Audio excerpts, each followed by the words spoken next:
was probably at some point, if you look at the drawings, for instance, of Francesco Borromini, the Baroque architect, there are the drawings for working out his various churches and other institutional buildings. Not so much the drawings that represent the final project, but let's say the working drawings, the ones where he had to use sort of this technique. The thing that's striking about it is not, wow, he's really describing a great building, I can't wait to go see it, which is the case, but this is an amazing drawing.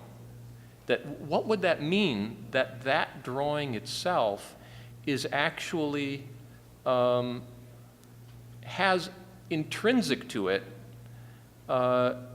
let's say, immanent qualities, you know, that its qualities as a drawing itself are there. Of what use could that possibly be to making a building? A drawing is there, you know, like in some schools they call drawing classes communication classes, right? Just there to communicate. So, you know, Giuseppe knows where to cut the stone and put it up there.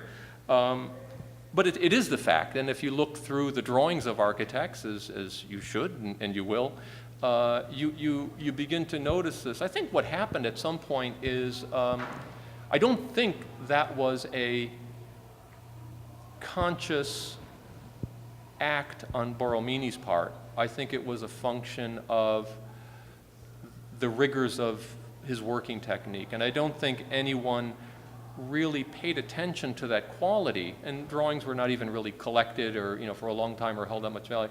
I don't think anyone really